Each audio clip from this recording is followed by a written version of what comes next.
get going, let me welcome everyone to our seventh meeting of the Princeton-Bucharest virtual seminar. I'm very glad that so many people have turned up. Let me remind you that we are also broadcasting live on YouTube, and we are also having people watching us on YouTube. There are questions there as well. Please do turn off your microphones. It's very important for the discussion that only one person is speaking at a time, because unfortunately Zoom is very sensitive to noise. So it's very important to have only one mic, max two, open, because otherwise microphone sets in and there is a terrible noise. Our speaker tonight is Scott Mandelbrote from the University of Cambridge. And the subject of the talk and discussion tonight is the status of current Newton scholarship. The title of Scott's paper is Connectedness and Disconnectedness in the History of Philosophy, or how we've pulled Isaac Newton apart and whether we should put him back again. Let me tell you that the talk will probably have three parts. Scott will explain this more, maybe, but there will be two short, brief intervals where you can ask clarificatory questions or short questions. And at the end, a larger interval for questions and answers. Again, for those of you who are here for the first time, do write your question in the chat line so that we know how to group them together, or at least give us a hint about what's the point of your intervention, so that we know how to call upon people according to, or whether the question is at the subject or whether the question will open another subject. If you want to intervene on the point, raise a finger or write finger on the chat line. If you want to address a new question, then do give us a hint in the chat line as to the subject of the question. Also, for those of you watching on YouTube, you can write your question on the chat lines, and we are going to read them and introduce them in the discussion. So now it's time to give the floor to Scott Mandelbrote on Newtonian scholarship. Scott, you have the floor. Okay, well, thank you very much, Dana. It's very, very good to see you, and to see in the list of participants at least some of my Romanian friends. It's slightly frightening. In fact, it's more than slightly frightening. It's absolutely terrifying to see some of the other people who appear in the list of participants. And I hope that they will be indulgent to me. I'm not very familiar with giving talks on Zoom, at least not yet. And I'm not therefore either going to do what I would normally do, which is just to talk to pictures, although I have some pictures. I also have, from a certain point in the proceedings, a written text, which I will read, which was written partly in answer to the question that I've given this session. In other words, partly to try and consider some of the issues about whether or not, well, about the history of Newton scholarship with regard to the question of the connectedness of Newton's thought and the connectedness of the archive. However, what I'm going to read you was also was commissioned as a consideration of three works of recent scholarship in Newton studies. And so it has also the feature of reflecting to some extent on that question with regard to those three works of recent scholarship. And one of my reasons for terror is that at least two, unless anybody else has joined since I last looked, at least two of the four authors of those three works of recent scholarship are represented in the audience. So they will be able to tell me how I've got them wrong, even before I've said the wrong things I might say about them. I hope they will indulge me, however. But I'm going to start, just in case some people here don't know about it, with some remarks about Newton's archive and its history more generally, which can provide a bit of background to what I'm then going to go on to say. And those remarks represent the first part of the talk, after which I'll pause for a moment in order to allow some questions. And in order to talk you through that part of things, I'm going to share my screen, or at least I'm going to attempt to share my screen.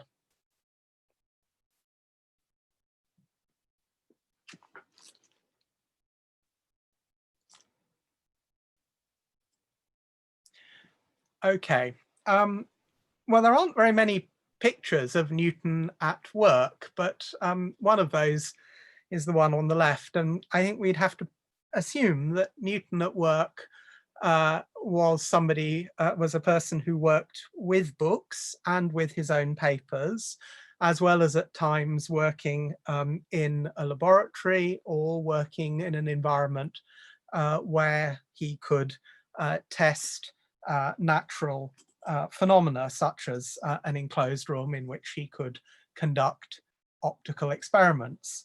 Another representation, though an entirely fictional one, which builds on some facts, well, some imagined facts, let's say, but some facts also about the history of Newton's archive, is the image on the right, which refers to what by the 19th century had become a very widespread story about Newton's dog Diamond. Newton did own a dog, but he didn't own a dog called Diamond, and it was a greyhound rather than a lap dog.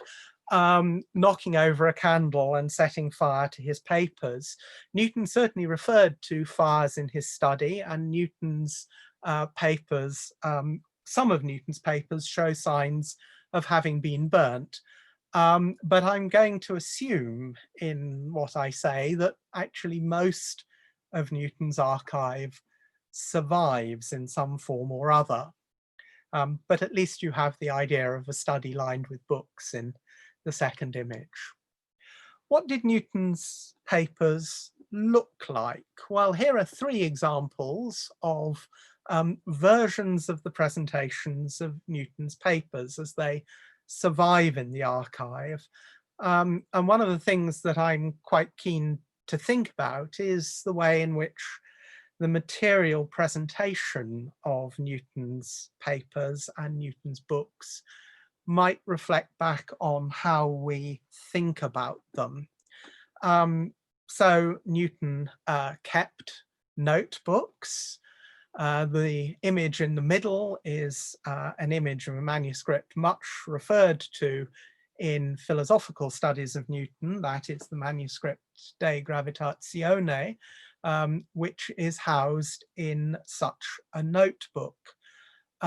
Newton kept notebooks particularly at the beginning of his philosophical career, but also possibly into the 1670s and maybe even after that. Newton also kept copies of works which were in some way related to the performance of his duties. So in the performance, for example, of his duties as a lecturer, as Lucasian professor. And one of those bound up on the right-hand side is the text of the Arithmetica Universalis. And he also filled up more ad hoc notebooks, such as the bought paper notebook, which you can see on the left. Newton also reused paper. The most famous example of his reusing of paper perhaps is the pages from his father's Sermon Commonplace book, the Waste Book, which you can see on the left-hand side, and which have some of these pages also bear, as you can see here, dates. This date, I think, probably was written at the same time as the rest of the text, which Newton has filled that page up with. But one of the questions that we might have about Newton's relationship to his manuscripts is indeed a question about his own curatorship of his archive, as well as the question one might have about the curatorship of the archive after Newton's death. And the Waste Book does show some signs of curatorship by Newton, including some dates that I think were almost certainly added later. Another format of very commonly found in Newton's manuscripts is that represented on the right-hand side. That is a single sheet of paper which has been folded in order to make a booklet, and sometimes combined with other folded sheets in order to make more booklets. Now you'll see immediately actually one of the problems about showing pictures of Newton's archive, which is that these all look exactly the same to you. I'm describing differences in appearance between objects which you're seeing as if they were identical. And this is something which I think we also need to bear in mind. Oops. The interior of the booklet that I've just described, you can see slightly more clearly on the left-hand side, although the way in which the Cambridge University Library has digitized these things, in fact, obscures very effectively the fact that this is a booklet made of folded sheets, that it is, roughly speaking, a square object rather than an object which is taller than it is wide. In other words, a folio folded in half. And an example of that in Newton's archive you can see on the right-hand side of your screen, though again you'll start to think that they all look exactly the same. So these are different kinds of the presentation of paper that you'll find in Newton's archive. There's also another kind of the presentation of paper that you'll find in the archive, particularly in the Cambridge University Library, and that is collections of pieces of paper with Newton's writing on them, which have been compiled into, as you can see, rather more handsome volumes than any of those which Newton himself kept, by Newton's heirs, and which are stamped, as you can see, in different ways, decorated in different ways, to indicate their presence in the library of John Conduit, the man who married Newton's half-niece and who succeeded Newton also in his office holding at the Mint. And the thing that these books have in common is that they are collections of Newton's papers curated by John Conduit and by people working with John Conduit, particularly, for example, Martin Folkes, and that they represent drafts for posthumously published works of Isaac Newton, works for which the editorial hand or hands is not always or are not always as apparent as one might hope in the printed text. Those, in fact, are the bound manuscript volumes that subsequently became these two printed texts of Newton, the Chronology of Ancient Kingdoms Amended, published in 1728, and the Observations on the Prophecies of Daniel and the Apocalypse of St. John, published in 1733 by a rather larger group of booksellers. And these are the immediate curators of Newton's archive after his death, John Conduit and Newton's half-niece, Catherine Barton, his wife. And their archive, other than the things that they published, their archive descended in the family of the descendants of their daughter, who married into the family of the Earls of Portsmouth, and access to it in terms of printed representations of Newton's unpublished manuscripts in Newton's scholarship really begins with the publication of the Opera Omnia, edited by Samuel Horsley in the 1770s and 1780s, which I hope you can also see on your screen. From that collection, Newton's papers moved in two directions.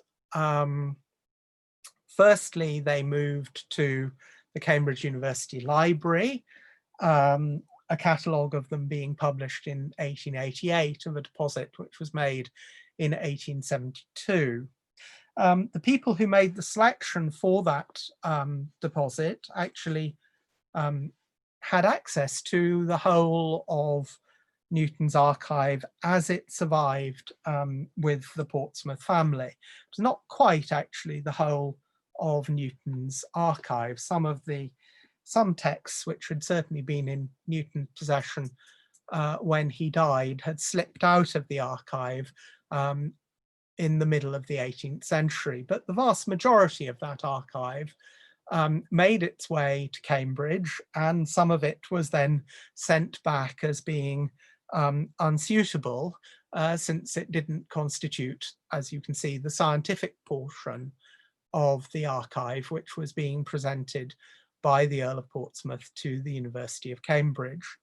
And a subsequent member of the Portsmouth family, at that stage not yet Earl of Portsmouth but Viscount Lymington, Gerald Wallop, consigned the remainder of these papers to auction at Sotheby's in 1936. And that represents the moment of dispersal of about half of, or slightly over half of, Newton's archive, and the scattering to the four corners of the earth, effectively, of Newton's papers, and therefore in some ways the beginning of modern Newton scholarship. The beginning of modern Newton scholarship because almost immediately people made efforts to recombine the scattered papers, and the recombination of the idea of Newton scholarship as fragmented and requiring recombination in some ways is a consequence of this event in the sale room, from which all subsequent sales of Newton manuscript material, including those in the last few years, have derived. Now, I'm going at that point to stop my screen share for the first time, because I've got to the point from which actually, well, I've got a couple more slides to go. I could continue just for a moment, perhaps a little bit further, and then I'll stop my screen share. So let me just go back to that.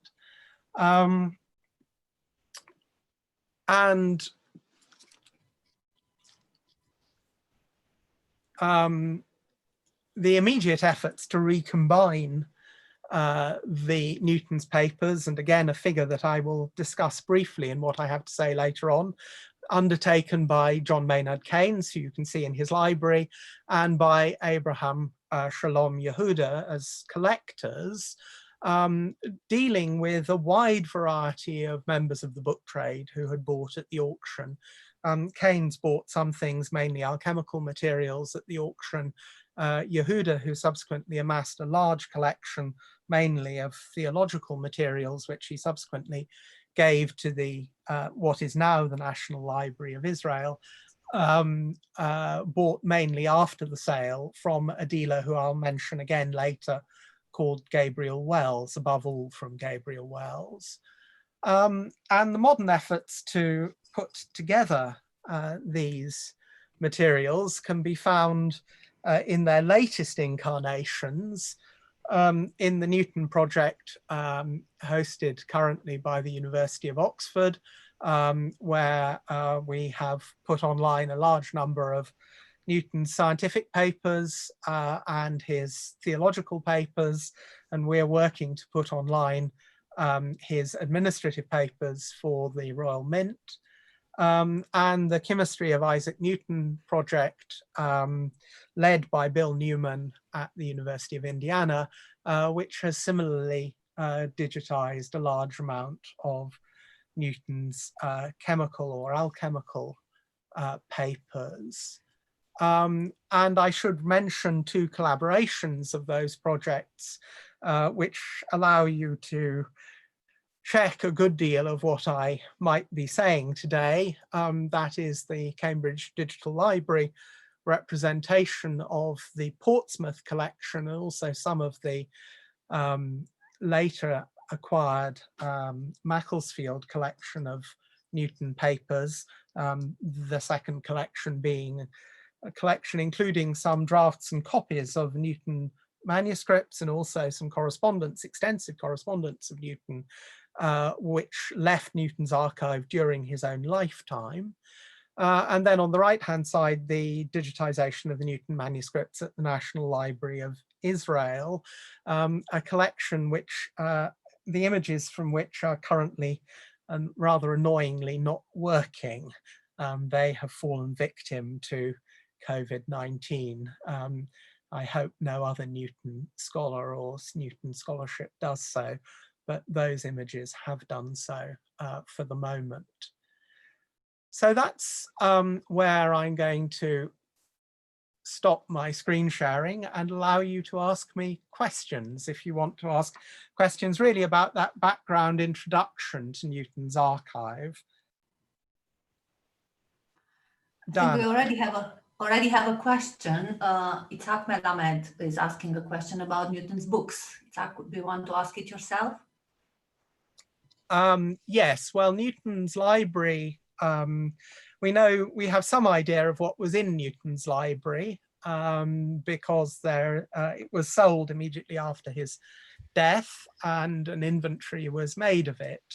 It was sold to the warden of the Fleet Prison, who wanted it to provide a ready library for his son, who was going to be an Oxfordshire rector, and it found its way into his son's library, and then subsequently into a succession of further owners, some of whom added to the library, and then it was itself sold in the 1920s. And about half of it was acquired, didn't sell as quickly as you might expect. About half of it was acquired in the mid-1940s by Trinity College, Cambridge, as a gift from the Pilgrim Trust. And so that's where you can find about 870, 880 of Newton's books, but the rest are again scattered around the winds. There are a few of them on the shelves behind me. Are there other questions, Dana, that you think we should take at this point? I suppose I could view them myself if yes. Yeah. Yes. Yeah, so far in the chat, there are only questions relating to the library. And there are also some very useful comments about that. Okay, well, I'll carry on in that case with what I think is probably, given the erudite nature of the audience, more... Are there any Marginalia? No. Oh, I was just going to, Scott, oh, sorry. Scott, do you want to say something? I mean, one of the things that is great about having Newton's library is that when you're transcribing the manuscripts and looking at the marginalia, and also citations that he sometimes puts in the marginalia to ancient books, you know exactly which editions he's using. And this is really a great difference between someone like Newton and someone like Bacon, because we don't know anything. Well, we know something about Bacon's library, but we can't trace which editions he had of which texts. And one of the great things that the Newton Project has been able to do is to be able to drill down on several levels with marginal notes and citations Newton gives in the margin. So you might say something about that, Scott. Well, Doris, you've really said what you've said what there is to say about that. Although I think actually you've said what one might see as still an ongoing aspiration, really, of the Newton Project, rather than perhaps the complete fulfillment of that. Specifically to answer the question of marginalia, there are written marginalia in some of Newton's books, but in far more of them there are markings made mainly by the folding over of page corners, which enable one to identify exactly the passages that Newton Newton was actually going to copy out in manuscripts. And so there is a direct connection, as Dolores says, between books in the library and manuscripts. But I'm going to go back to my screen share and also to reading what I have to say.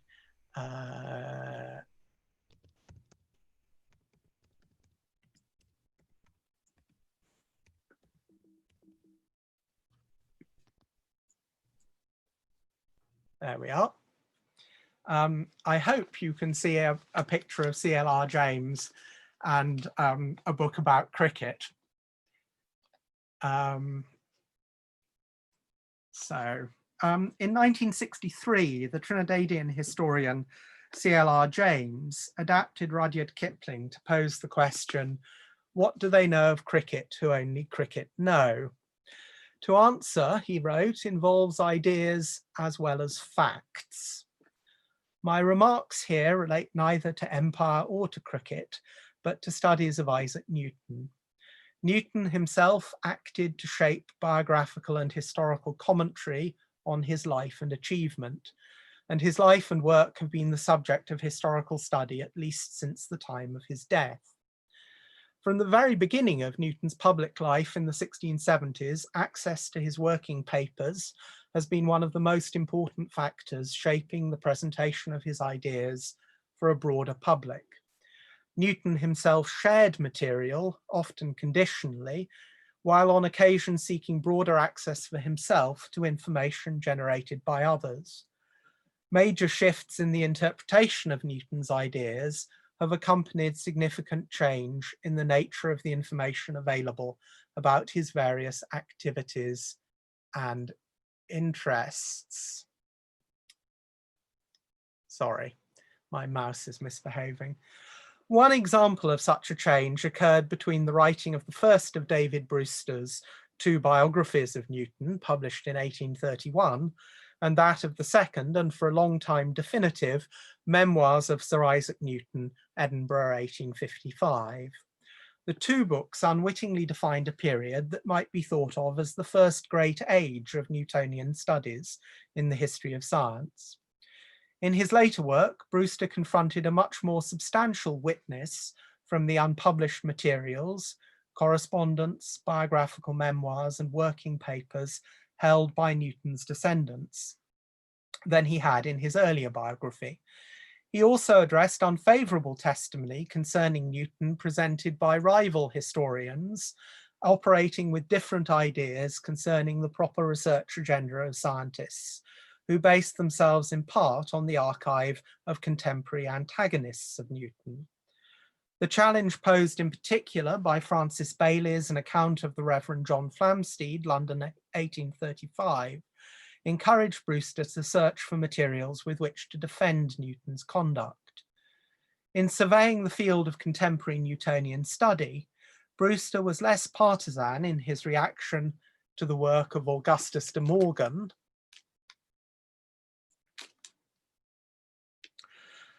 at the time only partially published, with whose morally critical and politicized reading of Newton's personal life he nevertheless disagreed.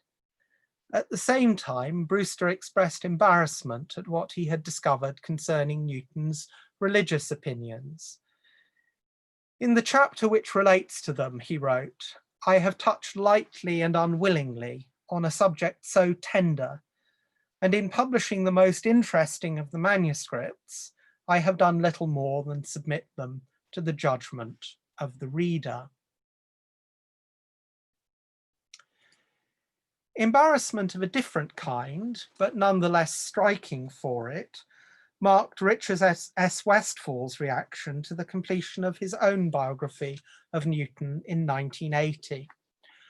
Writing at the climax of the second great age of Newtonian studies, Westfall tried to put a positive cast on the frustration, bordering in fact on neurosis, that he had felt in writing Newton's life. The more I have studied him, the more Newton has receded from me. He has become for me wholly other. Had I known, when in youthful self-confidence I committed myself to the task, surely I would never have set out. Like Brewster, Westfall, despite his doubts, achieved a triumph of biographical writing. The character, however, of the two historical achievements was different.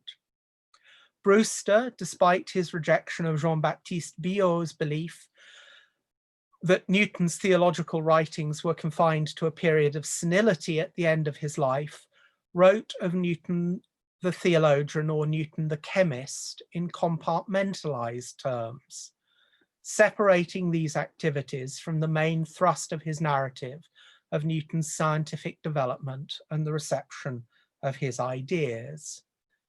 For Westfall, by contrast, the presentation of Newton as someone whose historical lifetime was devoted to problem solving necessitated the incorporation side by side of all of his activities in a single chronological narrative. Work undertaken by Westfall and published only after his biography, taken together with the developing interpretation of Betty Jo Tita Dobbs, accommodated itself to a more general tendency in the history of science during the 1980s. The thrust of this tendency was to dissolve what were perceived to be artificial boundaries between science and religion, science and magic, or science and what was sometimes called pseudoscience, in pursuit of more appropriate actors' categories in the history of science. By relating the process of discovery to the cultural environment in which science was prosecuted, as Charles Webster wrote in 1982, showing in his language, I think, some of the unhappiness of this procedure, revealing some of it in the language that he used. The Newton who emerged in the 1980s was perhaps surprisingly someone whose pursuits, including in particular his interests in alchemy and theology, were allegedly unified and potentially consistent with one another, rather than being compartmentalized. This was a controversial view, most strongly expressed by Dobbs, when she chided Westfall for not having properly achieved, quote, a re-evaluation of Newton's methodology, and articulated the conviction that to Newton himself, all his diverse studies constituted a unified plan for obtaining truth.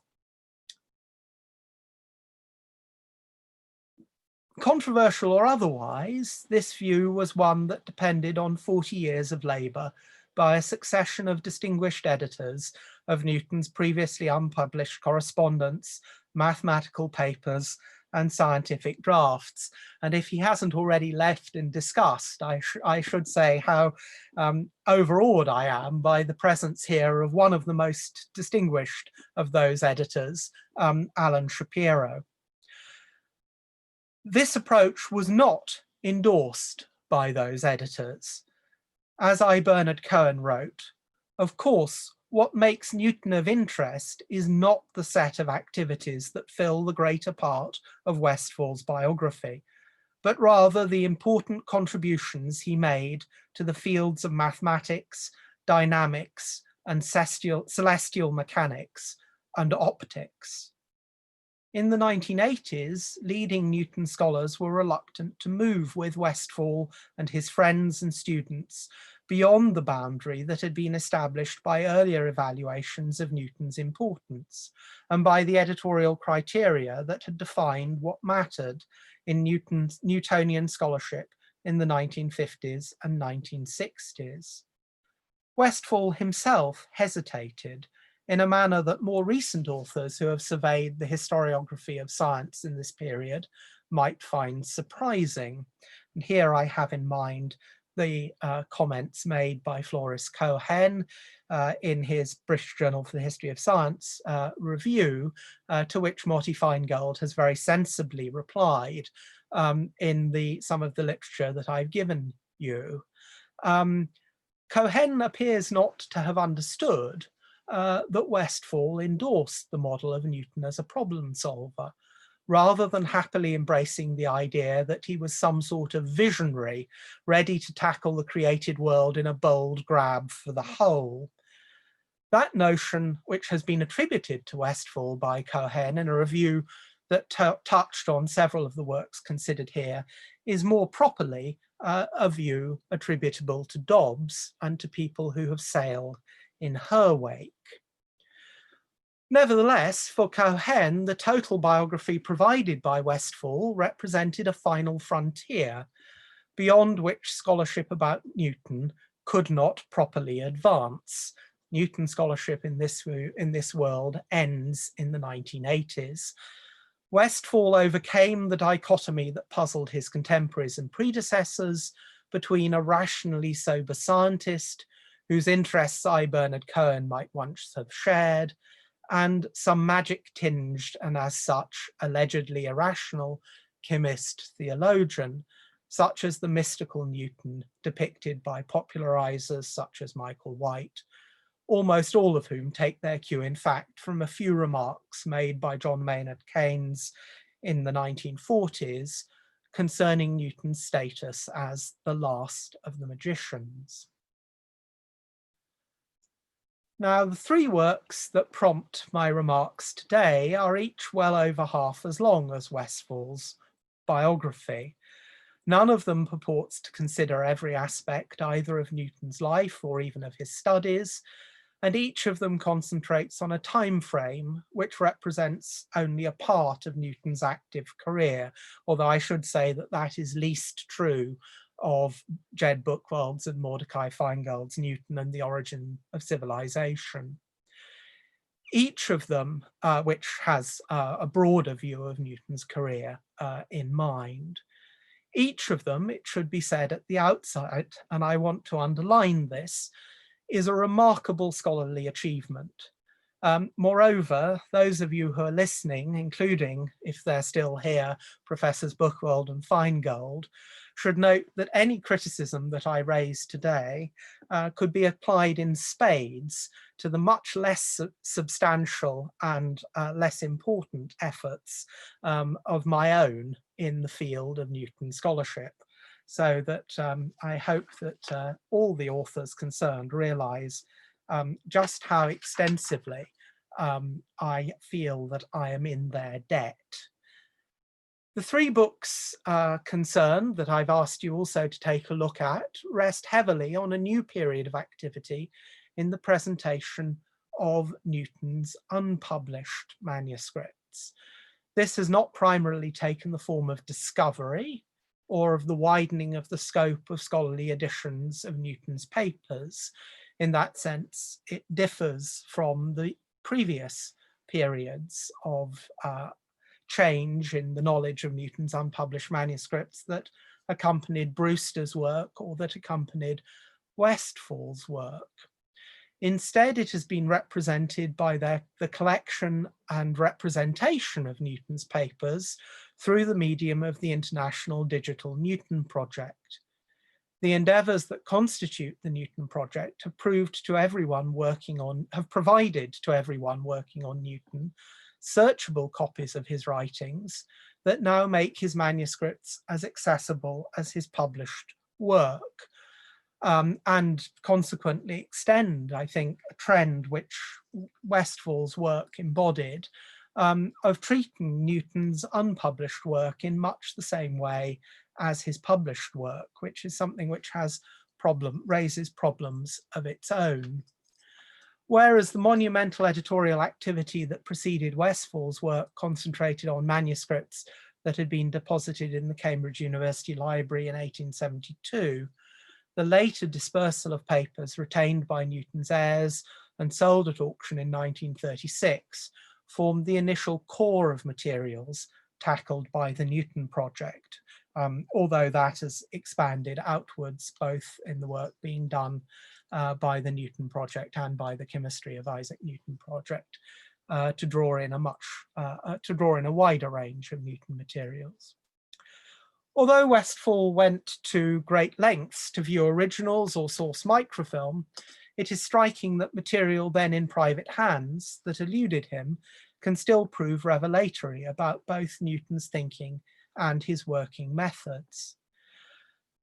And here I'm thinking particularly of the use made by Bill Newman of unpublished letters between Niccolò Facio de Duillier and Newton, which open up an entirely new world of Newton's alchemical activity in the early 1690s.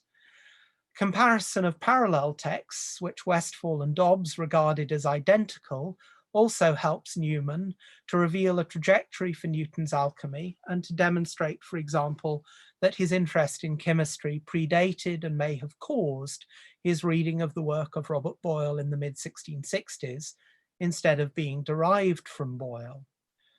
Newman's analysis of Newton's copying of chemical texts that are otherwise known only in manuscripts, made for others, alerts us to the fact that the sources of Newton's ideas often remain obscure.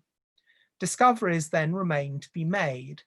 It is not pedantry to assert that our knowledge of the progress of Newton's thought remains provisional, and that this affects our understanding of ideas as well as of facts, to go back to the categories raised by C.L.R. James. Like Westfall, the authors under consideration here all provide a narrative which is grounded in a chronology of what Newton wrote. Both Buchwald and Feingold and Newman substantially revise existing treatments of the dating of Newton's interests. Newman not only establishes that the transmutation of metals lay at the heart of Newton's entire practice of chemistry, but also shows that his alchemical interests both began earlier and ended later in his career than others have suggested. In the process, he constructs some relationships, notably through Newton's reading of Boyle, Descartes, and Hooke in the 1660s and 1670s, and deconstructs others, for example, between Newton's earlier chemical and later physical theories of light. Buchwald and Feingold push back against the belief that Newton's writing of chronology, based on astronomical calculation rather than reliant on textual records, should be seen as being of a piece with his interests in heathen mythology in the 1680s. And what they write at times, therefore, sits oddly with Eilif's account of Newton's religion. These three books tell us different stories of the same materials at times. For both Eilif and Buchwald and Feingold, Newton's writings of the 1690s represent a turning point in his attitude to the authenticity of text and testimony. To Eilif, what Newton then wrote on religion was the culmination of a journey to heresy, based on the development of a skeptical attitude to texts, born out of an almost pathological rejection of the errors of Roman Catholicism. For this account, the forensic exposure of the theological fraud supposedly perpetrated by Athanasius in the 4th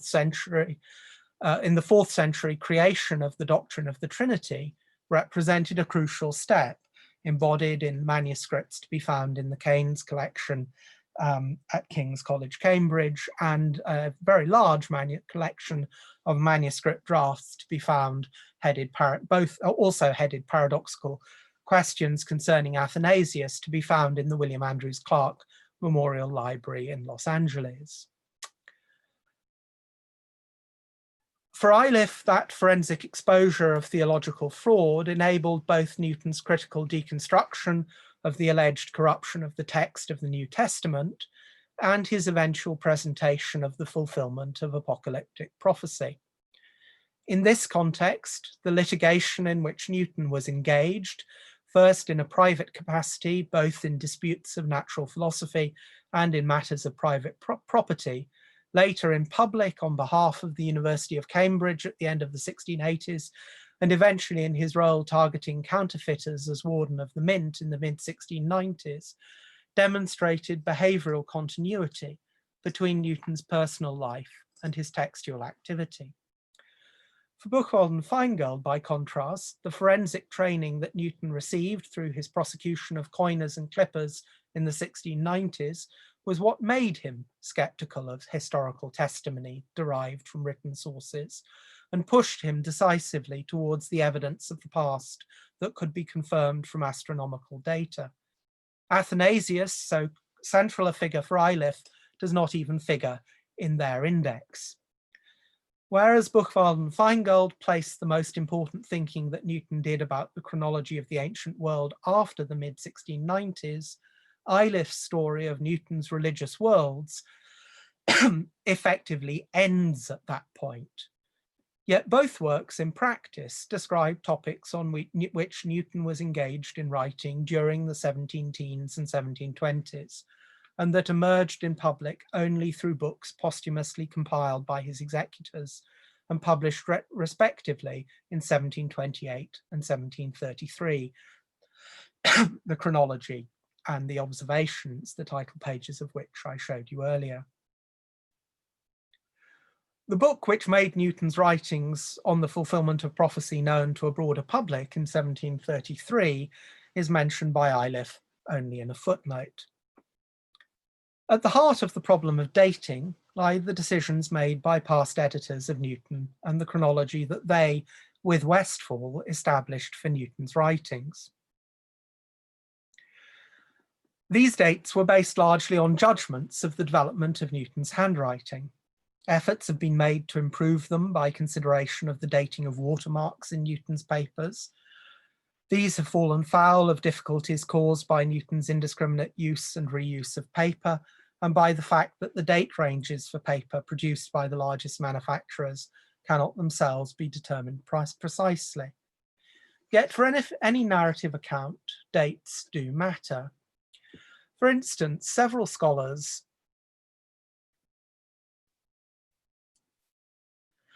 have noted the use of the work of the oratorian critic Richard Simon in Newton's historical account of two notable corruptions of scripture, written initially as a letter to a friend, John Locke, and sent in November 1690.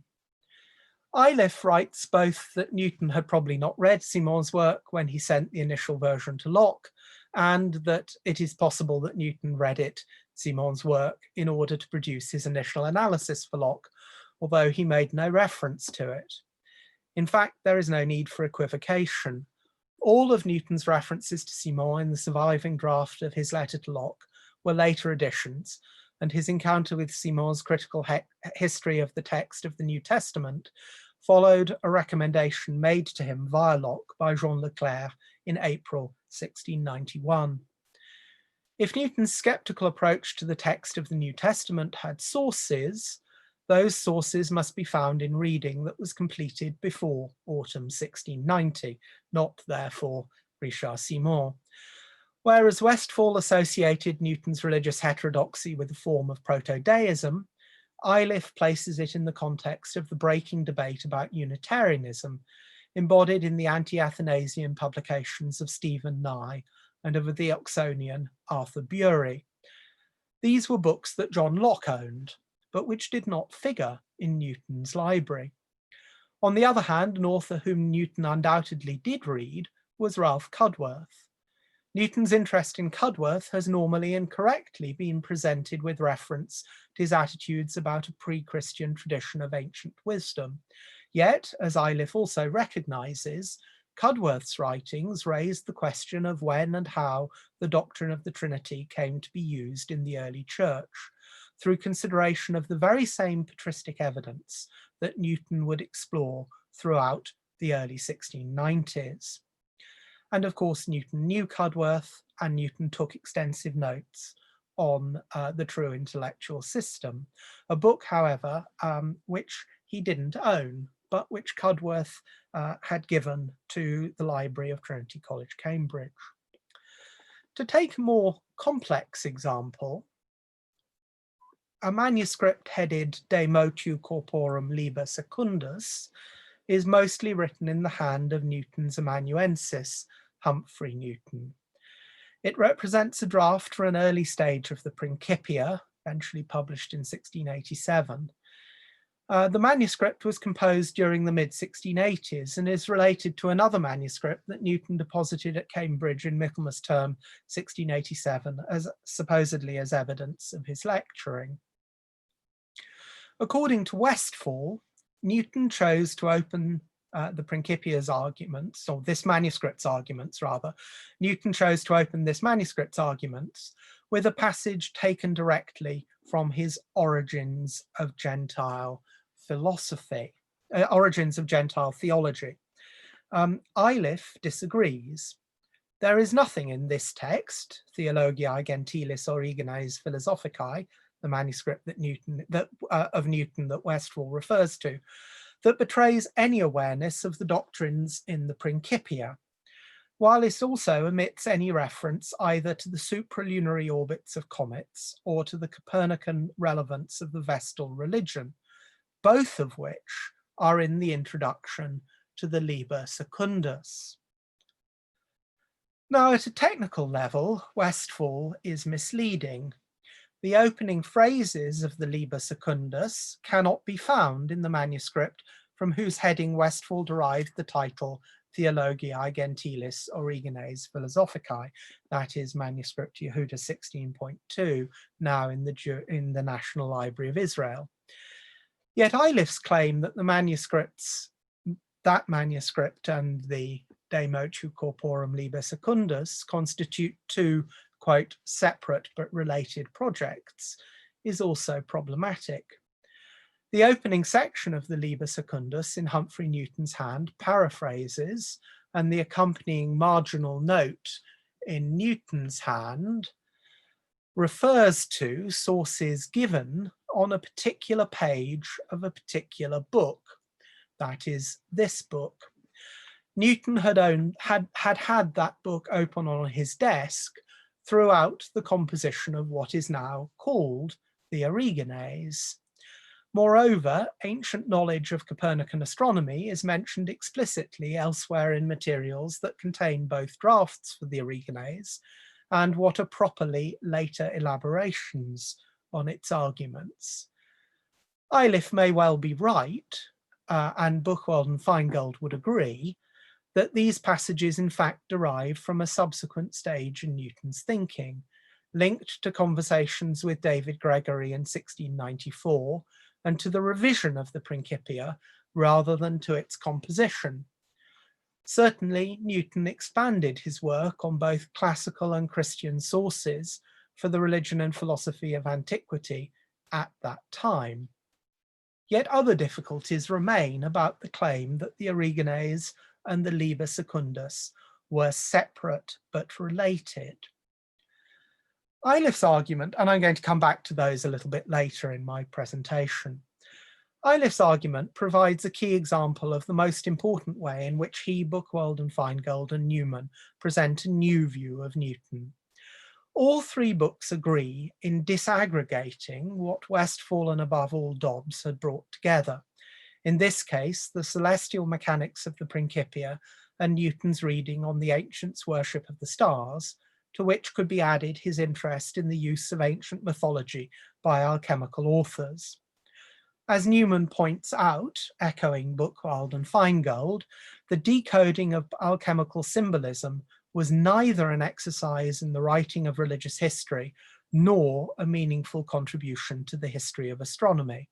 Instead, these were separate areas of endeavour with their own distinct hermeneutical methods and goals. For Buchwald and Feingold, Newton's work was marked by methodological consistency, in particular by the use of approximation and repeated averaging to overcome uncertainties in data provided by the senses through the practice of mathematics. Their account of this ranges from Newton's earliest astronomical observations through his controversial engagements over the behavior of light, to the discovery of his method of working with regnal years and historical generations in chronology. They argue that Newton's chronological studies were essentially independent of his writing of theology. The chronology proper should be viewed, quote, fundamentally as a contribution to secular historical scholarship, an attempt to establish a new chronological system within the confines of the Masoretic timeline, that is the timeline of the Hebrew Old Testament, upon which a universal history might be erected.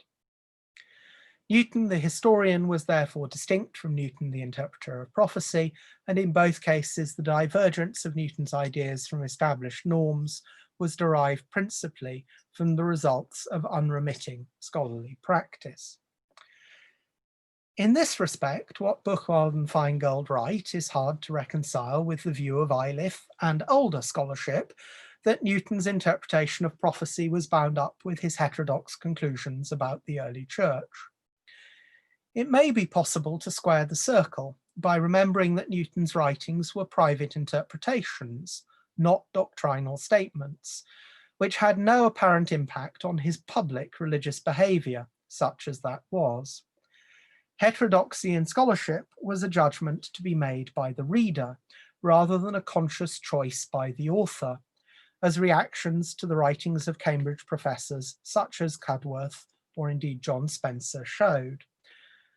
Nevertheless, it is difficult to concur entirely with the depiction of Newton the scholar at work but behind Chinese walls, carefully keeping separate activities that later historians would erroneously place, or that later historians would place in one category or another of his thought, or erroneously attempt to group together.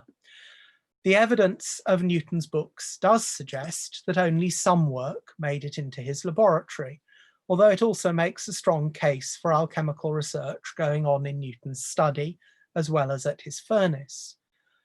By contrast, the same evidence suggests that what was grist to Newton's mill when writing chronology might have been encountered when thinking about ancient religion, or even when considering Old Testament prophecy.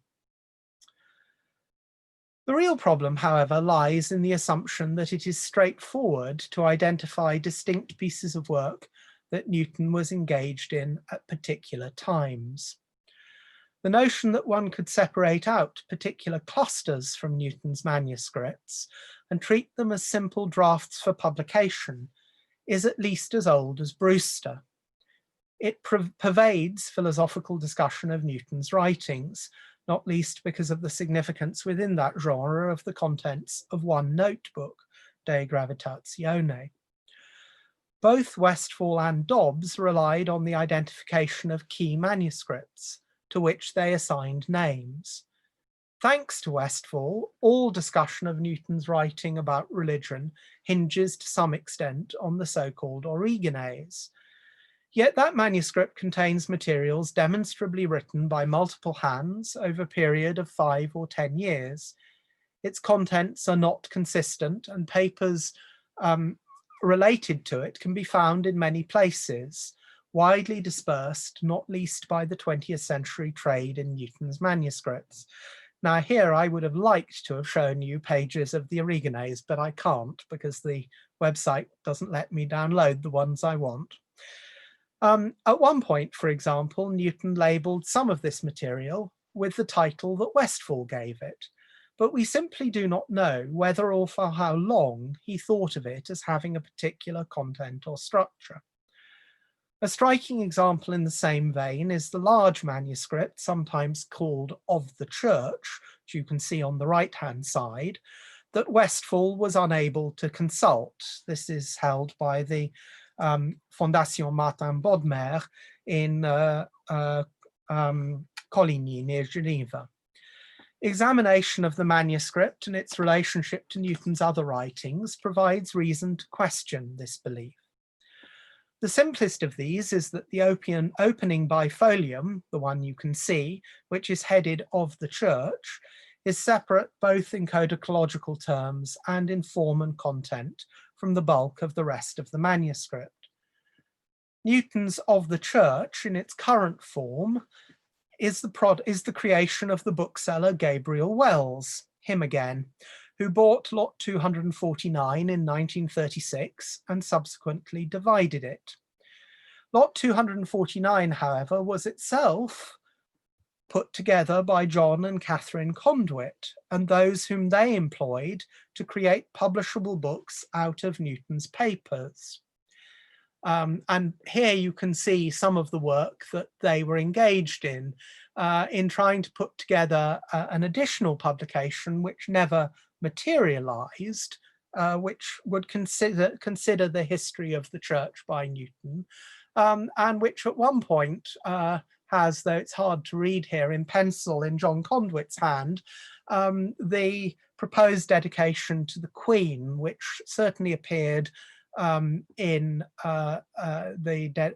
which echoes the dedication which appeared in the Chronology of Ancient Kingdoms Amended to Newton's patron, Caroline, wife of George II.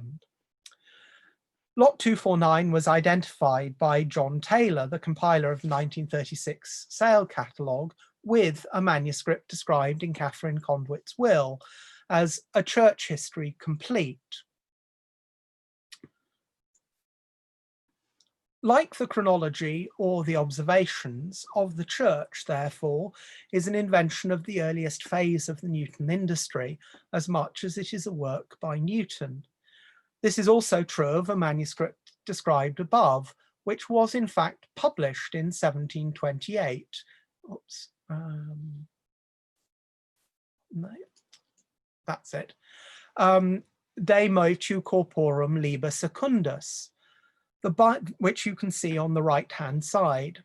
The binding of that manuscript, its labelling by Thomas Pellet, who went through Newton's papers for Conduit after his death, and others, and its current form and structure are a product of the editorial strategies of the Conduits, rather than of Newton himself.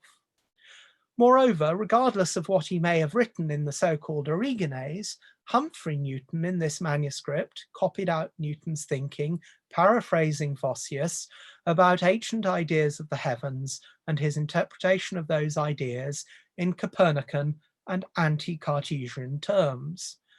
That Newton may have developed this line of thought later in conversation with David Gregory is indisputable, but that he was already thinking it in the mid-1680s is also clear.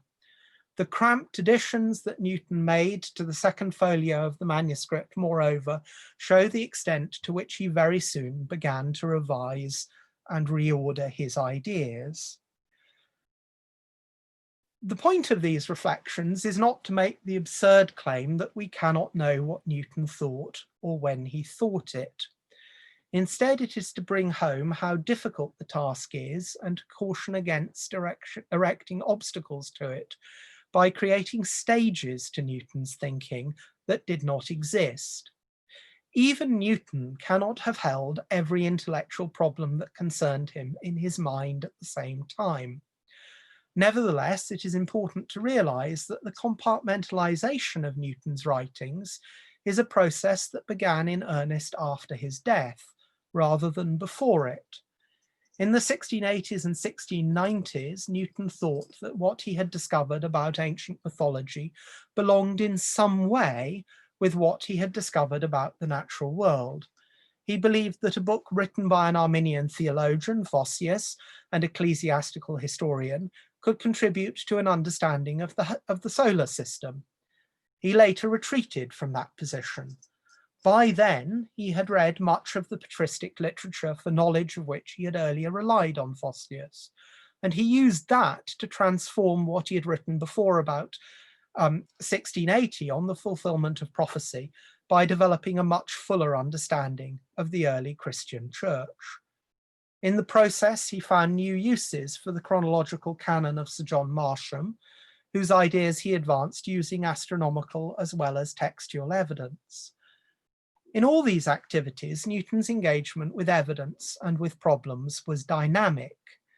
Writing was a way to reach solutions, a process rather than an end in itself, as demonstrated by the manuscript tools that Newton created to help him in his laboratory. As Bill Newman shows in his treatment of the transformative effect of Michael Sendivogius or Edmund Dickinson on Newton's alchemy, the effort to take possession of what he had read gave as much impetus to Newton's work as did experiment or calculation. Buchwald and Feingold, Eilif and Newman are all conscious of such limitations and more aware of them than previous writers about Newton. Nevertheless, their apparent stress on disconnectedness does not always acknowledge the implications that derive from continuities in Newton's working habits. One surprising continuity to which Newman draws attention in his revelatory treatment of Newton's alchemical relationship with Nicolas Facio de Dulier and his discussion of Newton's improbable collaboration with William Iworth, the author of the book on the right, is the extent to which Newton did not work alone. And that, of course, is also underlined by the collaboration with Humphrey Newton that I've been talking through in my discussion of the Liber Secundus. Much of what we know about the chronology of Newton's work, for example, the dates added in margins or squeezed between lines in the waste book, derives from the fact that Newton shared his work and not just his correspondence with others, both before and after priority became controversial. Closer attention to copies made of Newton's mathematical papers by William Jones, John Coulson, or Charles Morgan might enrich our understanding of the development of Newtonian mathematics in the early 18th century, in the same way that Newman has enhanced our knowledge of Newton's alchemy in the 1690s. Earlier copies of some of the same material exist, spreading from papers which Newton supplied to John Collins. Martin Folkes, one of a coterie of Clare College Newtonians, was not only chosen by Conduit to edit Newton's chronology because of his role as vice president of the Royal Society and his friendship with the author. Folkes had already been involved in the manuscript circulation of the abstract of the work that would be published as a short chronicle. He had even lent his own manuscript copy of that work to Newton, who had in turn amended it. The stress that has existed, therefore, since the time of Bailey on Newton's unwillingness to collaborate with others may to some extent be misleading. Indeed, Buchwald and Feingold explore how important the relationship with Flamsteed was to Newton and how difficult Flamsteed proved to work with. The competition between Facio and David Gregory over who might contribute most to the revision of the Principia in the early 1690s, and the interest of Archibald Pitcairn in putting the optics into Latin, or the role of William Jones, George Cheney, and John Keel in the dissemination of the calculus, all reveal Newton's ability and willingness to co-opt others to his projects over a sustained period of time, even if none of these relationships proved so productive in print as those that Newton maintained with Edmund Halley, Samuel Clarke, or Roger Coates.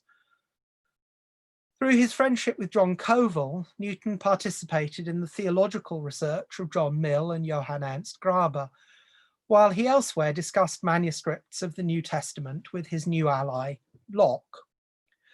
Even the most hermetic environment for Newton's work, his laboratory, figured on the tourist trail for visitors to Cambridge in the 1690s.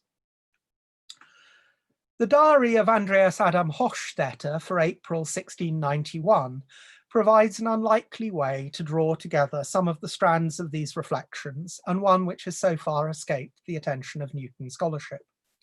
Hochstetter, 1668 to 1717, studied at the Lutheran Seminary in Tübingen and travelled in England from August 1690 to April 1691 as part of a much longer academic journey with his fellow student Johann Gottfried Hoffmann. He met many English scholars, and in Cambridge circulated with several of those whom Newton knew most intimately and whose ideas most influenced him. These included John Spencer, with whom Hochstetter discussed Marsham's chronology, and John Covell, with whom Hochstetter discussed biblical manuscripts and the theology of the Orthodox Church. Through Otto Menke, Hochstetter had an introduction to Newton, and he called on him on 6 occasions between the 4th and the 13th of April, 1691. The detail that Hochstetter's diary provides about those meetings is unusual, but there is little reason otherwise to see them as different from a succession of other contacts between Newton and visiting scholars in Cambridge or London, about which we know from correspondence, published accounts, or even the presence of Newton's signature in Alba Amicorum. Hochstetter was preceded, for example, by the Hebraist Johann Andreas Dantz, 1654 to 1727, who also met Spencer and Newton when he came to Cambridge, as well as Cudworth, Henry Moore, and Edmund Castell, all of whom had died by 1691. On his way through Jena in May 1689, Hochstetter had called on Dantz, and his subsequent itinerary overlapped at times with visits that the older scholar had made. Hochstetter's published account of his journey to England, in his Oratio de Utilitati Peregrinationis Anglicanae, like the briefer description in print of Dantz's time there, concentrated on the libraries, books, and manuscripts that people had shown him. It barely mentioned Newton in passing, and certainly gave no idea of the extent to which Newton shared information with his visitor. At 11 a.m. on the 6th of April, Hochstetter met Newton in his study at Trinity. Newton took him into his garden and his laboratory, where a furnace burned perpetually from 7 a.m. until midnight, and he showed Hochstetter some rare minerals. The two scholars discussed Halley's astronomical discoveries on St. Helena, the telescopes of Hevelius, and the increased accuracy of celestial observations since the time of Tycho Brahe, moving on to the astronomy of Jeremiah Horrocks and Flamsteed's elaboration of his lunar theory, and the discovery by Cassini of Saturn's satellites. Newton then turned to the quarrelsomeness of theologians, mentioning the attempt by Gisbertus Fuchsius to suppress the Cartesians in Utrecht, and Hochstetter asked whether theologians or mathematicians could best understand the natural world. Newton then recounted his controversy with the Jesuit Linus, Francis Hall, and its revival by Anthony Lucas. He told Hochstetter the story of Lucas's treachery in altering correspondence, of which the originals had been lost in a fire in Newton's study. The account of that is the origin of the story of a fire in which Newton lost many of his papers. Finally, Newton and Hochstetter discussed the relative merits of the treatments of ancient weights and measures given by Edward Bernard, Savilian professor at Oxford, and Richard Cumberland, before closing by considering the usefulness of Arabic for an understanding of Archimedes and other authors. Now, it's worth noting that Bernard had given a copy of his book to Newton, and that Newton also owned a copy of Cumberland's book. So these are discussions of books which are on the library shelves in the study where Newton and Hochstetter are meeting. On the 9th of April, Hochstetter and Newton again met at Trinity. Newton showed Hochstetter his reflecting telescope and talked about how to understand biblical texts regarding the motion of the earth and the stability of the sun.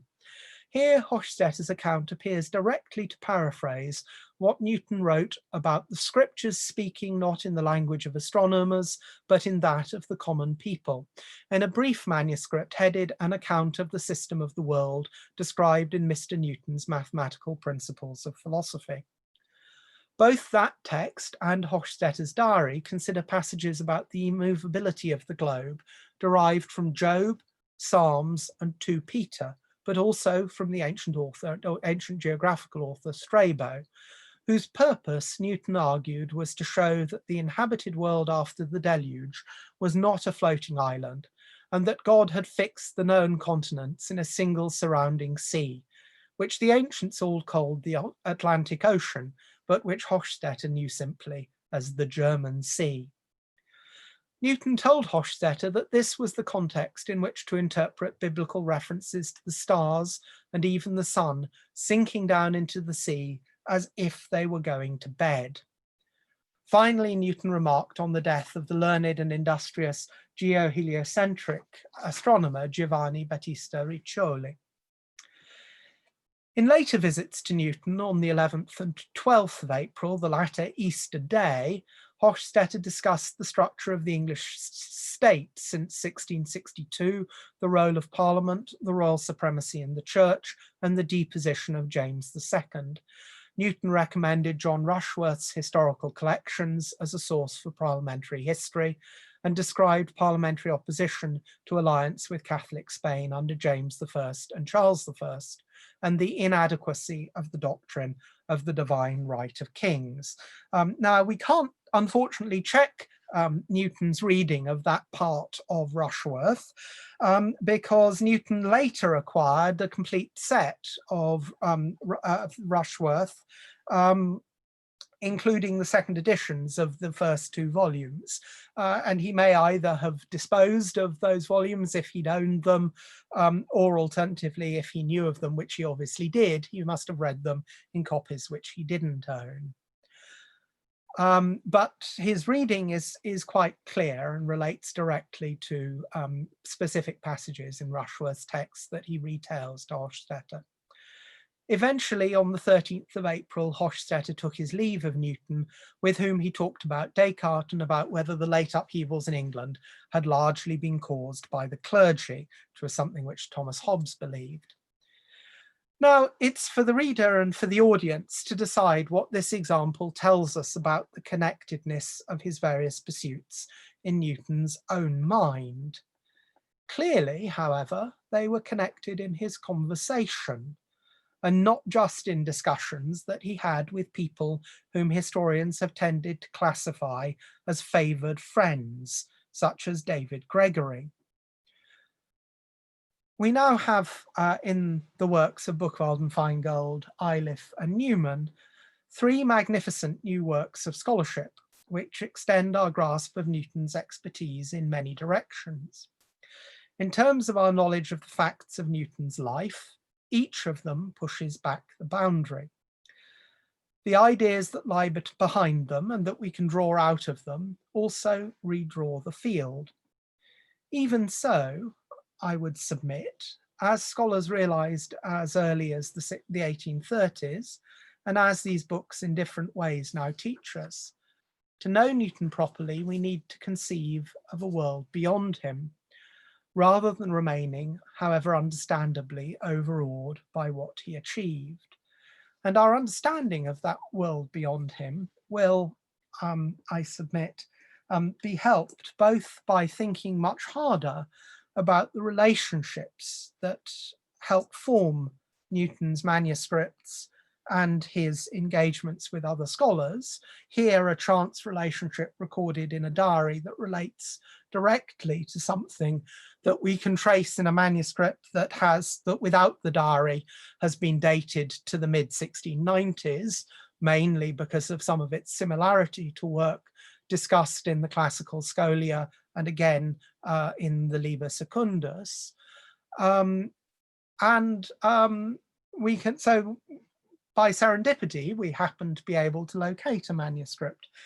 But more thinking about the relationships between Newton and the people with whom he engaged with, widening the world of the creation of those manuscripts and trying to pin down the precise circumstances of that creation may allow us to start to put together what otherwise appears disconnected, and that has been disconnected by the separation of those manuscripts and by the entirely understandable and in many cases laudable efforts of Newton scholars to interpret them as if they are independent witnesses to Newton's thinking at particular periods, rather than scattered remains of an archive whose ordering by Newton we simply do not fully understand.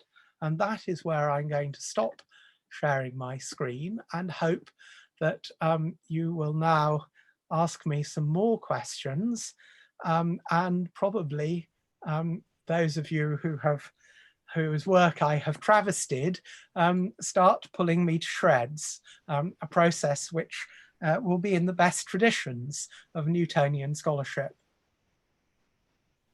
Thank you, Scott. So questions, comments, please announce yourself on the chat so that I can ask you to participate.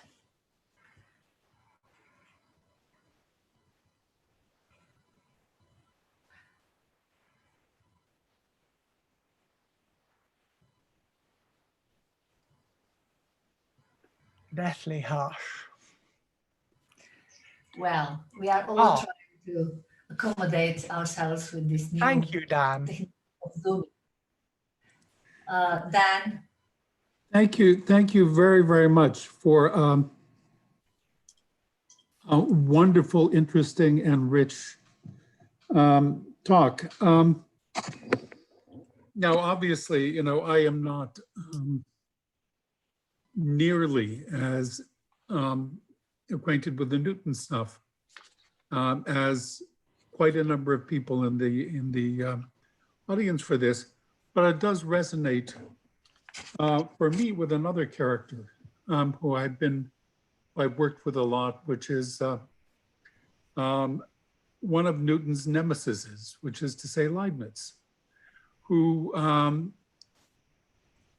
shares with Newton, I think, you know, of an interest in a vast variety of different areas. In the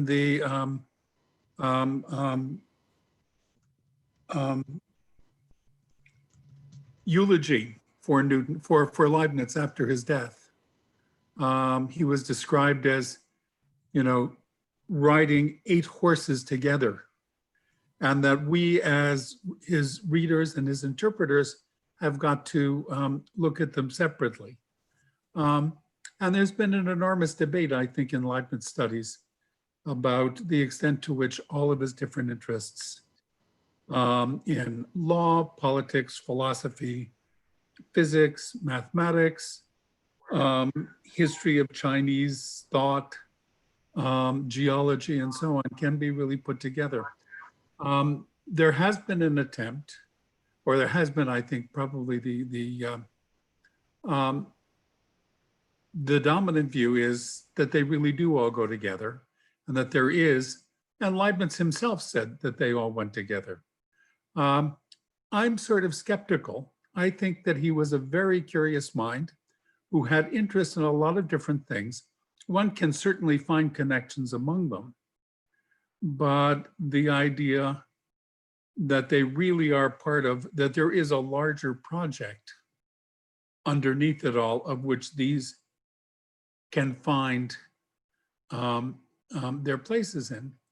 I'm skeptical, and I'm wondering whether with Newton, it isn't something of a similar thing. Obviously, there are connections. Obviously, he has got ideas about how it is that these things do go together. But I mean, in going through that series of conversations that you were relating at the end, I can imagine sort of 2 smart, learned, curious people going from subject to subject, and there isn't. Why does there have to be, or why are you convinced that eventually, which I assume that you are, that eventually there will be a sort of single unifying theme that can pull them all together? Oh, I should say I'm not convinced of that at all. What I wish to, and I certainly don't wish to endorse the sort of claims made by Dobbs, particularly for the existence of such a theme in Newton's life. what I was attempting to do was to push back against possibly a slightly caricatured position, but a position which I think does come out of a lot of recent Newton scholarship, not just the books by these three magnificent books. The authors of at least one of which can tell me that I've misinterpreted them. But I think they do say that really one has to think more about the disconnectedness of Newton's ideas than the connectedness of Newton's ideas. And I think that's been an extremely fruitful way of thinking about Newton. I wonder whether we now need to stop thinking so much about the disconnectedness and start thinking about different ways of connecting Newton, including connecting Newton with his environment. Now, that doesn't mean that I think Newton was Leibniz. I think it's entirely arguable that Leibniz thought all his projects were connected, as you've already told us. He effectively says he thought this. Newton, it's by no means as obvious. And in fact, I think we can very clearly, and again, I think the three books that I was discussing help us very clearly to suggest phases in Newton's thought where the forms of connection, if they exist, are not the sorts of forms of connection that Dobbs and others argued for. So, I mean, for example, I would suggest that the discussions of God that are found, and in doing this, I would rely also on work that Buchwald and Feingold do and that Newman does. The discussions of God that are found in some of Newton's student manuscripts relate entirely to actually fairly standard exercises within the arts curriculum, and not at all to the sorts of thinking about God that he did when he began writing discursive theology, let alone discursive biblical criticism, some 20 odd years later. There is no evidence of him being interested. There's evidence of him being interested in courses of natural philosophy that include elements of metaphysics in the 1660s, but there's no evidence of him being interested in the any aspect of the technical study of theology. That only comes much later in his life. I think, one of the things which was at one stage thought about Newton's alchemy, but which Bill Newman cast doubt on, was that similarly you could date a phase in Newton's life when he was an alchemist, and that he wasn't at other phases in his life. Dobbs at one point even tried to suggest that there was a period when Newton was being a chemist and a period when Newton was being an alchemist, which is so ridiculous that we possibly should Bill Newman solved this problem by coining the term chemistry and getting us out of this terrible bind. So, I think there are both forms of disconnectedness that are real and forms of disconnectedness that may be unreal. There are forms of connectedness that may be real and forms of connectedness that may be unreal, just as you were saying with Leibniz. But it seems to me that the direction of travel was in the 70s and 80s to connect Newton. Since then, largely in reaction to the excesses of Dobbs, to disconnect Newton. And I'm just trying to sort of suggest that maybe we would benefit from now trying to connect him again for a bit. I think in the end, the real problem behind all of this is how do you write the intellectual life of characters like Newton and like Leibniz, who were really quite extraordinary, and whose interests just simply ranged over such disparate areas. But that I think is the real problem underneath it all. Yes, absolutely.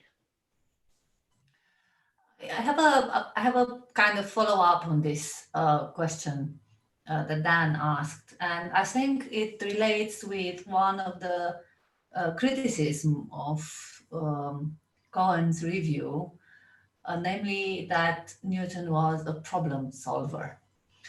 And in that review, problem solver is used as a bad term, as if a problem solver is merely someone who doesn't do anything, but put some things together. It takes two pieces from here and two pieces from there and solve something, a practical problem. And of course, when Niccolò Guicciardini, or you said that even Westfall says that Newton is a problem solver, they do not mean that. Can you perhaps clarify this point, Scott? What does it mean, a problem solver? Because I think that that's actually relating to the new kind of connectedness that you were discussing about.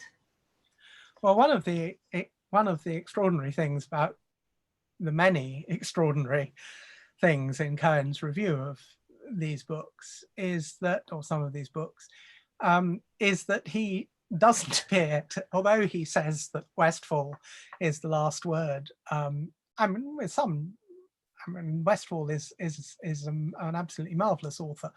But although he wants to say that Westfall is the last word and that these more recent writers have erred by not listening to Westfall more, he specifically, as you say, denies that Newton is properly understood as a problem solver, something which you can find in a lot of modern Newton scholarship, not least that of Niccolò Guicciardini, but also in the books that I've talked about here. But which you can also find in Westfall. It is in fact what Westfall calls Newton. And I think it is really a very good way of thinking about Newton. I think in this respect, Newton is different from Leibniz, in that I think that there is good evidence that a lot of Newton's agenda in a great deal of what he wrote came from other people, or came from being put on the spot by other people. And that is or being put on the spot by tasks that he was given to do. And that is indeed consistent with the notion of being a problem solver. Also perhaps suggests that certain areas of Newton's activity will have mattered more to him at particular times. And that, I think, is a lesson that we probably have learnt from disconnecting Newton to a certain extent. I think this is not, wholly incompatible, although I'm willing to stand corrected, with the kinds of methodological continuity that Jed and Motti, who are both here, find in Newton, because again, those are problem-solving tools that they see being applied across, or problem-solving approaches being applied across a variety of genres of problem. So, to me, I would agree with you. I find this a very plausible way of looking at Newton. And certainly, if one was writing a biography of Newton, or even actually trying to make sense of his archive, a good place to start. It won't, of course, it won't get you all the way with biography. As Dan rightly says, that that you've got to think of other things too. Anyway, I think there may be some more life whilst I've been nashing on. So yeah, there are a number of questions. There is one connected with this particular point that Dan has raised. So Ori Belkind, I think, first, and then we move to another topic. So what I think I'd like to approach this problem one way that I like to approach this problem is to think about it not as one unified inquiry versus disparate or disunified inquiries. But maybe there are ways to think about how these different areas of inquiries are connected is to think about these as analogies in thinking, or analogies in ways of thinking about different areas of inquiry. And one thing that you can sort of see coming up in, say, the general scholium to the Principia is the analogy that Newton generates between our knowledge of material substances versus our knowledge of God as a substance. So there's a way in which he says, we don't know the nature of material bodies or their innermost substances. We don't know the nature of God and God's innermost substance, but we can know the actions of both material substances and God, and through these actions try to understand what these entities are. So I would say maybe not try to find connections or disunities, but find analogical sort of thinking that characterizes Newton's, for example, Newton's theology versus Newton's natural philosophy. I think the problem with that approach is that Newton is very careful in what he wants to say about the use of analogy, and that he's actually quite reluctant to use, or at least to say that he's using analogies. Actually, I mean, there are points in his argument where he does, points in his argument in almost every form of argument that he deploys, where he does use things that could be thought of as analogies, but he's not very keen on owning up to that. And there, I think one wants to be, I mean, again, one of the positive benefits of some of the arguments that Bill Newman presents, it seems to me, is to really to push at some of the loose points of analogy that Dobbs and others had seen as connecting some of Newton's work. Indeed, I mean, I'll fess up and say loose points of analogy that I had seen as connecting some of Newton's work. And Bill and I had actually, in some ways, quite lengthy arguments about the presence of cross-references from historical works in alchemical texts, the possibility of the cross-referencing of alchemical analogies which represent alchemical processes, so descriptions of alchemical processes which are not actually really analogies, but are a coded way of describing an alchemical process, with historical and indeed astronomical figures. And I think Bill's shown, really to my complete satisfaction, that the level of interest that Newton is displaying here is quite different, and that the form of the working of the argument is quite different, and that, as it were, there is a historical exploration of how the language of alchemy develops, which is not the same as any form of analogical or mystical understanding of that language. And I think that work is beautifully done. I think Jed and Motti actually do some similar work. So I think my feeling is just that there may be analogies and there may be the use of analogy in the construction of arguments, but we've got to be very, very careful to make sure that we think that they're analogies that Newton sees and think have explanatory value, rather than being analogies that we're seeing because we don't understand what Newton is doing? We have a comment by Professor Buchwald. Yes, do you hear me? Yes, we do. Yes.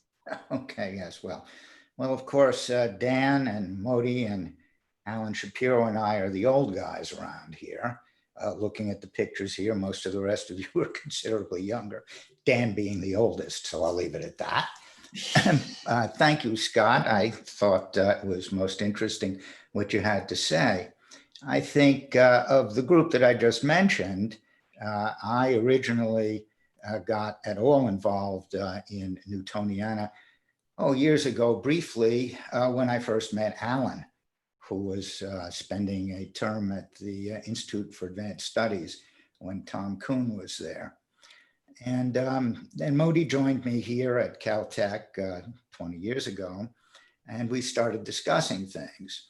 And let me just begin by saying that originally, even though my own work is mostly modern and mathematically oriented, I was actually convinced that what was driving some aspects of the chronology was in fact a deep-seated belief on Newton's part concerning the primacy of Hebraic civilization in various respects. I think that is still not incorrect, but it was Modi who actually discovered, as we worked further together, that a good part of what was driving Newton was the problem of the propagation of population following the deluge, with his rejection of miraculous lifetimes and so on. Alan had written a number of years before in one of his penetrating analyses, a piece in which he showed how Newton had utilized a method for putting together various forms of data in his optical work on what came to be called Newton's rings, which was extremely unusual for the time and remained unusual until the middle of the 18th century. And that was mostly what drove my interest initially in trying to see whether there was a pattern, if you will, to the method of handling and working with evidence that ran consistently through Newton's work in optics and the Principia as well. And I might say in respect to the Principia and the way in which one thinks about Newton there, I was strongly influenced not only by Alan, but through Alan's introduction by Tom Whiteside many, many years ago. And I think we were surprised to find this consistency in the manipulation and the working of evidentiary material running all the way through the chronology and other work as well. I think you can find it in Bill Newman's work in the alchemy as well. And that, I think, is the sense in which we find a consistency in the way in which this man worked with evidence, and in particular, his continual efforts to turn everything into a form of numerical evidence. He's constantly trying to twist things into that direction. When I went through the manuscripts that Rob Iliff provided to us and worked through the astronomical computations, which, as Scott was mentioning, is very hard to date these things because they're done on different pieces of paper at different times. You could see nevertheless how this consistency was working all the way and how he would actually manipulate things if he felt that the evidence could be pushed in a certain direction to fit this kind of structural patterning, and combined with this use of kind of, I wouldn't say proto-statistical, but nevertheless a way of manipulating and putting data together. So that, I think, was the consistency that I saw in the Newtonian work. And Modi, of course, saw other things as well in which he could pull together Newton's various reworking of the way in which he treated Greek myths and Egyptian records as, processed over the centuries, to try and turn characters from the past into living people of one kind or another. And some of Newton's manipulations were really quite extraordinary on some of these things. So I'll stop there. I think what Scott has shown has broadened out this type of connectivity structure. I mean, I think you and Moti, as I hope you realized, as I acknowledged, did show a remarkable degree of methodological consistency across a range of Newton's activities. I'd be very interested to hear what you think about the extent to which one might be able to extend methodological consistency or to find other forms of methodological consistency, because it seems to me that that achievement of your book hasn't been emulated very successfully by, well, it has. I mean, Niccolo would say that there are methodological inconsistencies across different kinds of mathematics, but and Niccolo and I have attempted to convince one another that we can see methodological consistencies elsewhere as well. But I think it would be fair to say that that methodological consistency finding, which is a very interesting one, has yet to be followed up effectively in some other fields of Newton's activity. Sounds reasonable to me. I think Modi's here somewhere too. And Alan. Do you want to? I'm here. I'm just trying to collect pieces of evidence to put to Scott. Thank you very much. Now, Moti, you're giving me bookshelf envy, but you're not really in Duke Humphrey's library. But you can see what I miss.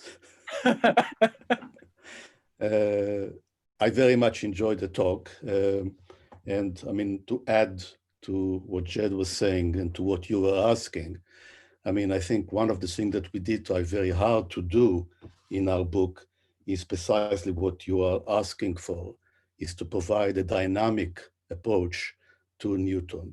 We're completely in agreement with you that Newton was an individual who shared all these interests. I mean, religion, chronology, alchemy, mathematics, and physics were all part of him. But just, I mean, I'm very glad that you brought Hofstadter to the picture, because what that shows is not only what you correctly emphasize, is the sharing of information, and that Newton is not this solitary person that Westfall was trying to present, but a far more engaged individual. But it shows, I think, as Dan pointed out, that during discussion, a man with such wide range of interests can jump from one topic to another with the encouragement of an interlocutor, right? But when it comes to his own work, one has to think both of him as dealing with discrete topics at particular times, and as someone who sees a certain connectedness, which we are yet to discover.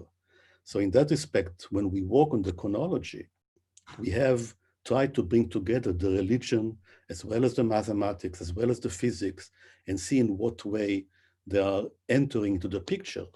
But I think one of the most interesting things is to see that the Origines was basically the only project, almost, I think, that Newton ever abandoned when he realized that something is wrong and he began a completely new line of investigation.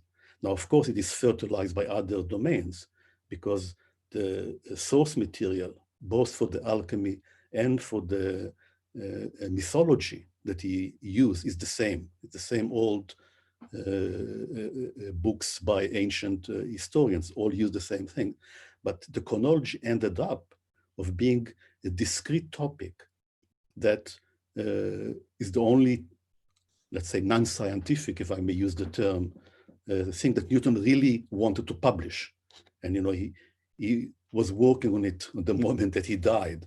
So there is ways in which to view both this connected and unconnectedness in such a way that actually does make sense. Well, I think that's yes, that's very helpful. And I would of course agree with you. I think one of the things I wanted to show with the Hofstadter example is not just that Newton, that as it were, Newton had wide-ranging conversation, but specifically that Newton seems to have been willing to share the content of things that he was writing that he never published with other people, and with other people his acquaintance with which was not, deep and long-lasting. Because I think that that really does push at the idea of secrecy and the scholar working alone that you refer to, which has been so dominant and unhelpfully dominant in a lot of Newton writing about Newton for a long time. Of course, I entirely agree with, well, you've demonstrated in such a way that nobody could disagree with what you say about the chronology. Although I do wonder slightly about the extent to which, again, one should see Newton's activity in publication in that regard as being something which has been forced on him from the outside world. And I think there are other examples of things which Newton certainly thought very hard about publishing, even if he didn't eventually allow the publication of them. Most obvious of these is actually the letters on the two notable corruptions of scripture, which he circulated in manuscript with the intention that they be converted into published form, and then withdrew. I think there are other areas of Newton's activity where we want to be a little bit, we want to think about what the relationship between writing and publication is. And again, I would say there probably are other examples, less important ones, I would agree, but other examples of places where Newton did actually revise what he thought in the process of, and the method of which he was following in the process of a long career. I think your very fertile chronology description of your work on the chronology possibly isn't as incapable of extension. Well, you and I might disagree. You want to see it as having a perhaps more unique focus than I would want it to have. No, I did not mean that. All I meant is that in a sense we are not disagreeing, but there are different, in some respect the chronology as it ended up being is much more than a revision that was done in many other domains. And as for the pressure from outside, it's correct. The chronology is published because of outside pressure, but so was the Principia. So indeed. So again, it's another aspect that we have to investigate, the way in which Newton repeatedly been pressured into publication. And again, it helps your argument in a sense. There, I think the circulation of material in manuscript is really very interesting, because it's clear that Newton is sharing, not just with one or two people, is sharing material both in the context of the development of the arguments that eventually published in the chronology, and also actually in terms of mathematical material that, if one looks at not just Collins, but also material which leaks out of Collins's circle, and material which, as it were, shows that the collaboration with Jones is much broader than just Jones. And so I mean, again, I think we've developed we have a very sort of fixed model of what publication should look like. And we possibly need to revise that, because other people have revised their models of publication in the last 30 or 40 years, and perhaps rather more than Newton scholars have done. We have a number of questions and very little time left. So in fact, we are kind of 1 minute to the moment when we thought we are going to end. Let's extend a bit with perhaps 5 minutes. We can go on. If you can make it short, please. Karen? Hello, thank you, Shanna. Hello, Scott. That was a really beautiful and interesting presentation. Just one question and one remark. I missed a little bit the connection to, or the link to, in the context of this like new kind of connectedness, the reference to his study of Newton's study of the classical sources, where I think there are also cases to be made, as you know. Could you comment a little bit on that from your perspective now? And second, a more methodological remark, I think it would be very interesting to see when exactly in the course of his biography, or his intellectual biography, Newton touches certain types of texts. So for the classical text, it is in his early studentship and in the crucial period of the 1690s, which I think is not incidental. Probably there are a lot of mappings to made out. Some sorts of texts will pop up more in certain periods for reasons that we may or not may understand yet, but which might become more clear when we map this out in a kind of spatial timeline and connect it to the people we know he was discussing with incidentally and more structurally.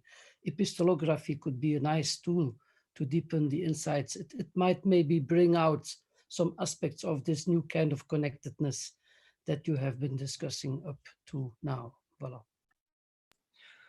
Well, just to say very simply that I think, I mean, one of the processes that Motti has just described, I mean, could in some way be extended to wide areas of Newton's reading, in the sense that, I mean, it's absolutely clear that in a number of areas of study, Newton started off with actually not an enormous amount of interest and not particularly wide or unusual reading, that later he internalized as things that he needed to find out about, and where he read very much more widely. And he moved from, I mean, literature which one might regard as limited or outdated, or literature which is in the form of a compendium of other people's material, to original sources and to a much fuller acquaintance and knowledge of material. And I mean, I suppose that, I mean, that is a scholarly journey, which in theory one could reconstruct, although it's jolly hard to reconstruct.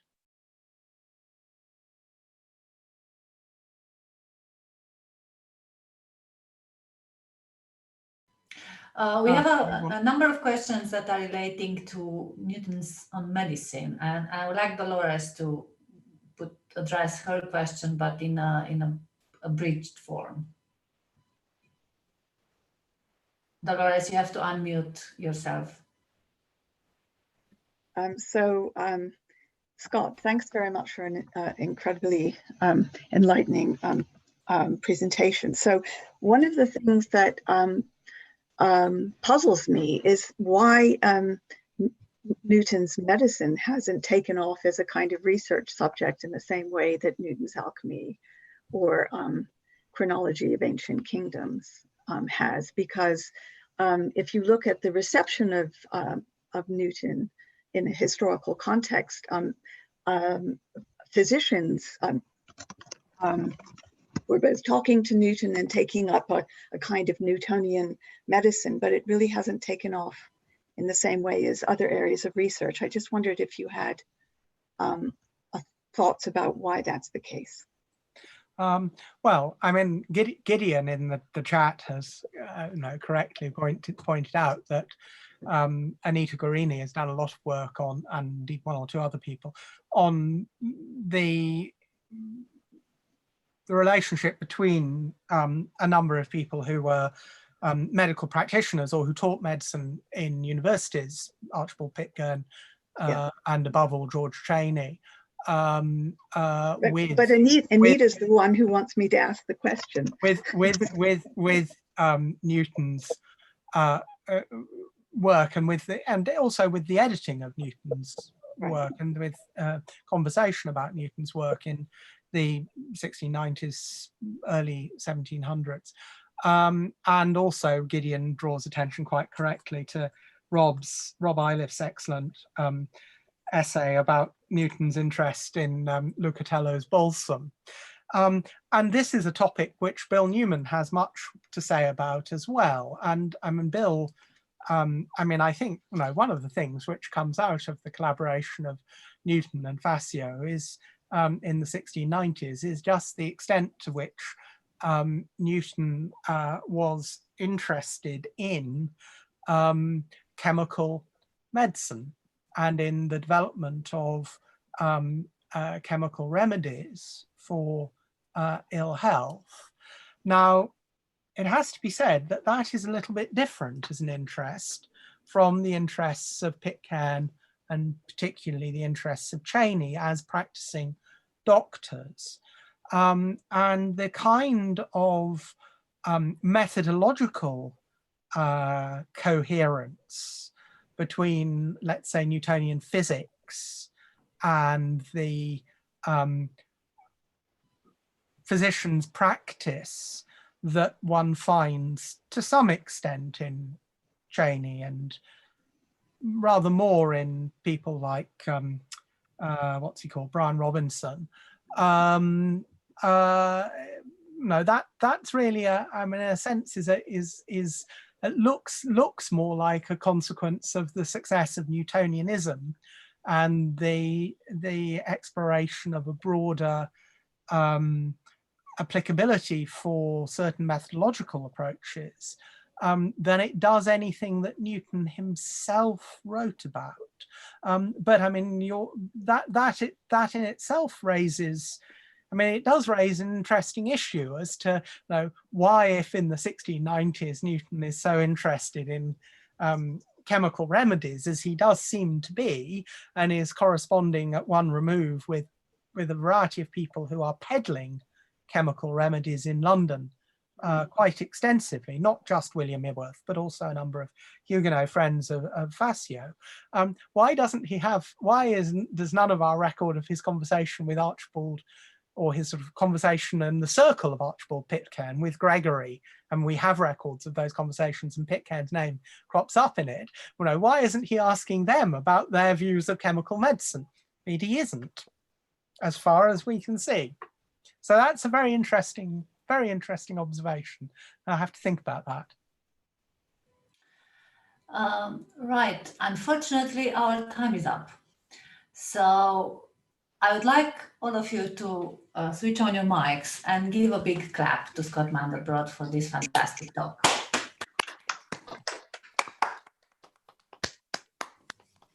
Thank you all for taking part. Thank you all for allowing me to waste 2 hours of your time. But Newton won't waste your time, so go back to him.